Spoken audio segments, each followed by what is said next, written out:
If you are thinking about flying to Israel and you are starting to plan your trip, you are in the right place. I'm going to talk about all the important things you need to consider. The two biggest problems tourists face in Israel, it is not what you think, how to plan your trip, the main sites, money, transportation, and a bunch of very practical tips that will make your time in Israel much better. Let's start with the problems. Many people worry about security, but you will be safe and you will feel safe. Most visitors will tell you that in Jerusalem, Tel Aviv, and Haifa, they felt safer than in big cities in the US and even in Europe. In the summer in Tel Aviv, go out on a weekday at 11 at night, everyone is outside and it feels completely safe. The two biggest problems are how expensive things are and understanding what you see. Israel is expensive for us, Israelis, and it is expensive for you too. A bit less because tourists don't pay VAT on hotels. But Israel is costly, and soon I will give you tips on how to save money. The second problem, and in my opinion it is a huge one that nobody really talks about, is that most sites in Israel are not visually impressive. I will give you the clearest example, the old city of Jerusalem. Nobody stands in front of the Western Wall and says, "Wow, this is the most beautiful wall I've ever seen." And nobody walks into the Church of the Holy Sepulchre and says, "Wow, that is a stunning church."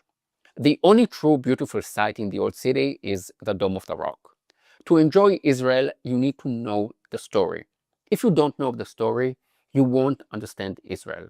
I will offer all the solutions for that very soon.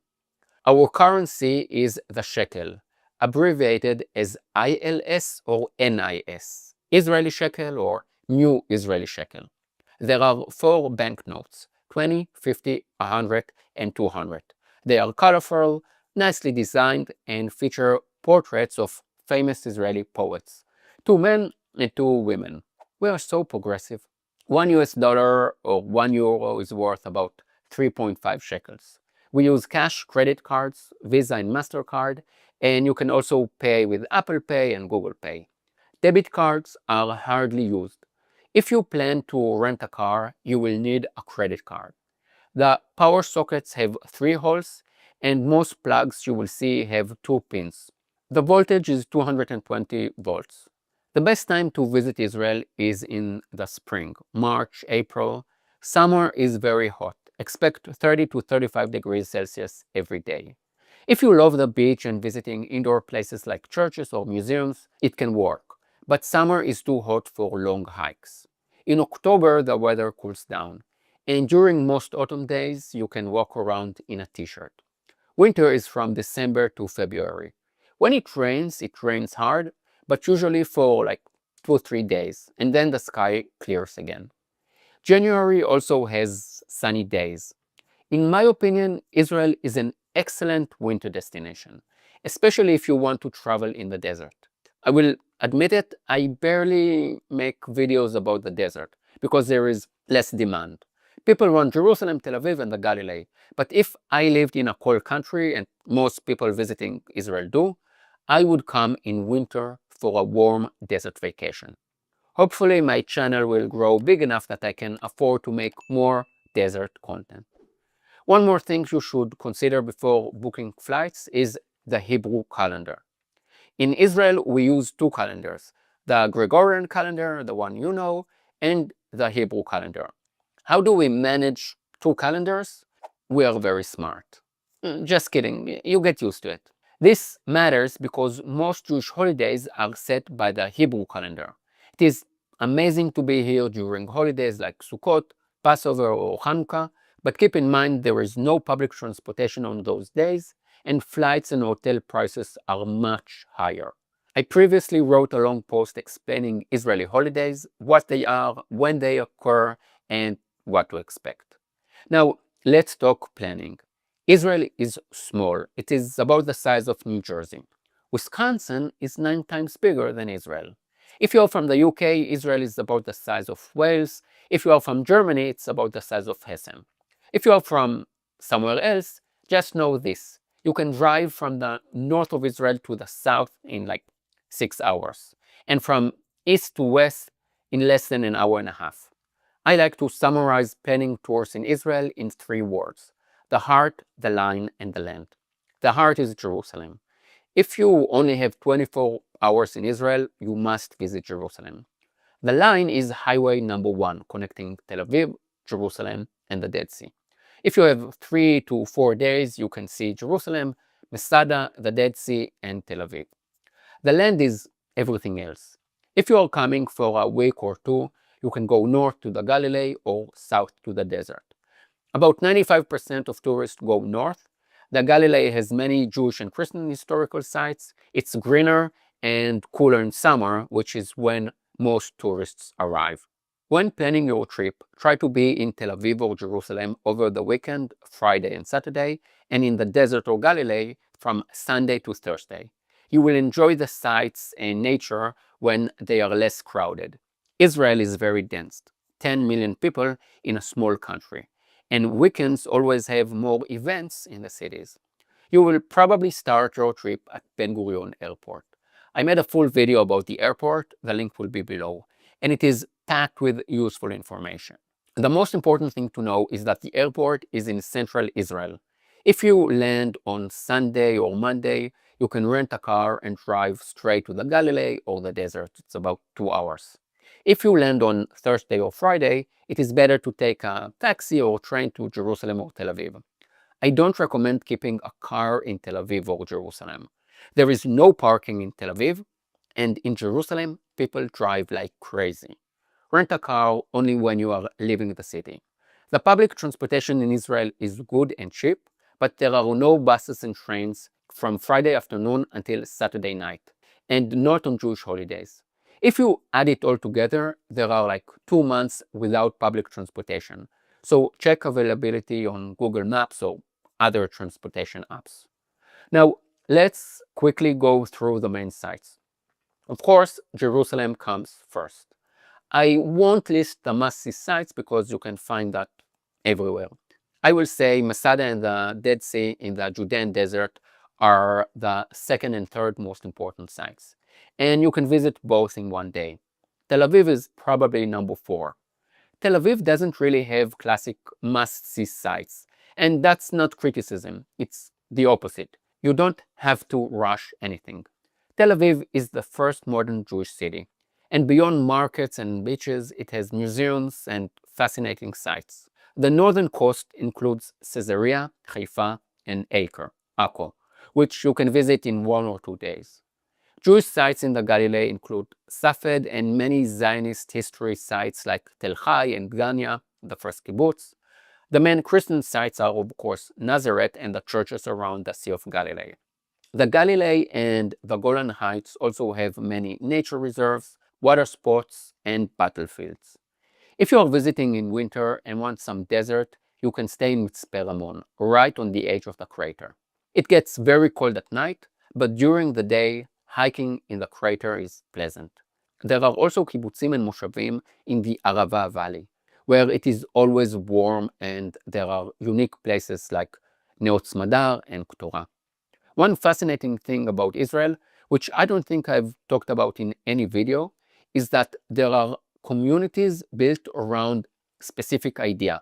For example, a kibbutz of Reformed Jews from the United States, or groups formed around a particular leader, like Neot Smadar. Eilat is Israel's southernmost city, with the Red Sea and the Eilat Mountains. Here too, try to visit not on weekends or holidays. Israel is what's called an end destination. You can't really continue to Syria and Iraq. The Middle East isn't Europe, but you can continue to Sinai in Egypt, which is much cheaper than Eilat, and to Jordan.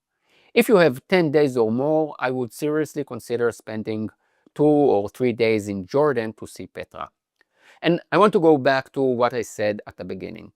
Guiding. You are visiting Jerusalem, the most interesting, complex, and important city in Western history. Without some kinds of guidance, you will understand very little and walk past hugely important sites without noticing. Just watch a few of my basic videos on Jerusalem sites. the Church of the Holy Sepulchre, the Western Wall, the Temple Mount, the Via Dolorosa, and see how much new information you pick up. Now imagine how much more you would get with a guide. The best option, of course, is to hire an agent who organizes everything: hotels, guides, attractions. In the coming weeks, I will make a video with my partner Sagi covering everything you need to consider before booking a trip to Israel. Just to give you a rough idea, a guide with a car and site entrance is about $1,000 per day, and hotels range from $300 to $700. I also made videos with my guide friends Avirama, Itai, and Vir, and all the info is on my website. I personally don't guide anymore. If a private guide is out of your budget, you can join a group tour. Just know that unlike Rome or Paris, in Jerusalem, guides will emphasize different things for different groups. A Jewish tour is very different from a Christian one. A Catholic tour is different from a Protestant tour. In some languages like German, Catholic and Protestant tours can be quite similar, but for Brazilian pilgrims, the difference can be huge. The same goes for the Galilee. The Jewish Galilee and the Christian Galilee are two very different experiences in the same place. Many people join tours organized by their local church. That can be an incredible experience, possibly the most meaningful trip of your life. But if you travel with a religious group you don't really connect with, it can be disappointing. If you don't like group tours, you can do day tours, like those offered by Abraham Tours. And you can also use my digital tours. In my digital tours, I filmed everything I say as a guide into videos on your phone. You see where you are on the map, how to get to the next point, and at every stop there is an explanation video. Right now I have 5 tours and I'm working on more. I have 2 products. One is the Jerusalem Crash Course for people who want to learn about Israel from home.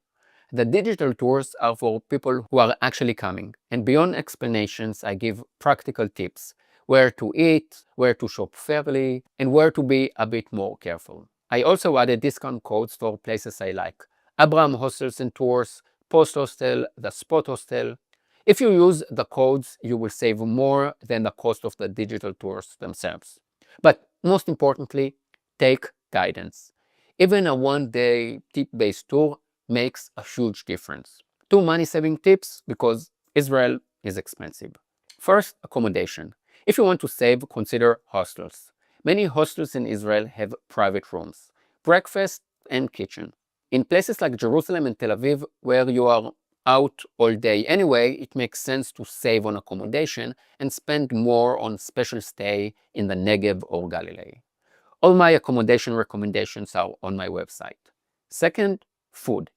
Israeli food is amazing, but restaurants and alcohol are expensive.